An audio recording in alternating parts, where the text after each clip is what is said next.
Hi, everyone. It's Mrs. Phillips from Greenville Elementary. I thought that I would just share another one of my favorite stories with you, Where the Wild Things Are. Where the Wild Things Are. Story and pictures by Maurice Sendak.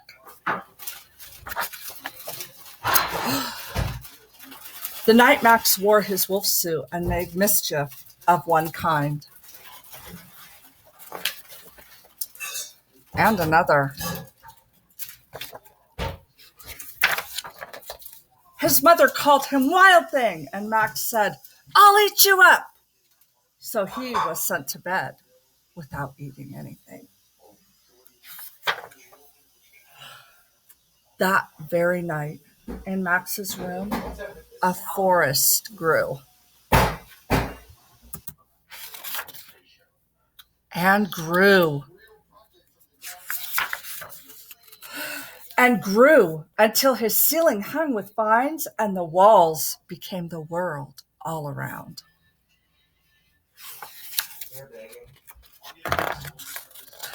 And an ocean tumbled by with a private boat for Max, and he sailed off through the night and day. And in and out of weeks and almost over a year to where the wild things are.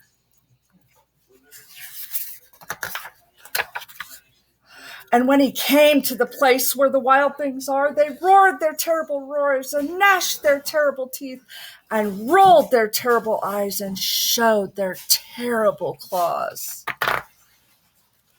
Till Max said, "Be still,"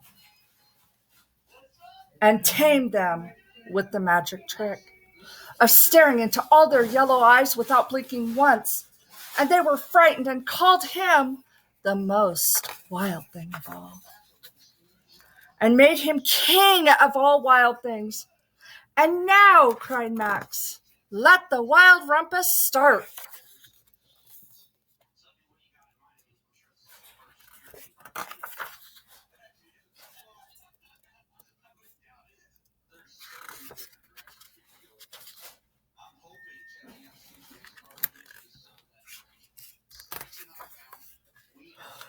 "Now stop," said Max, and sent the wild things off to bed without their supper.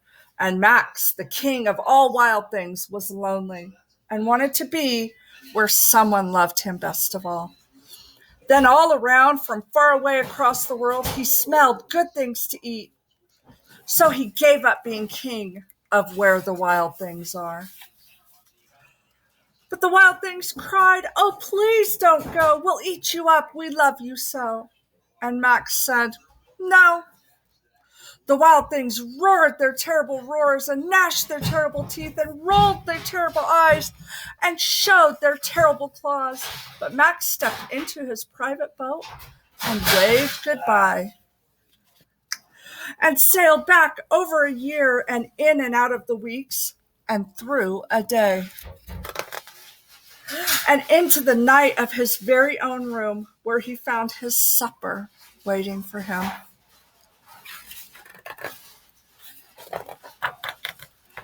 And it was still hot.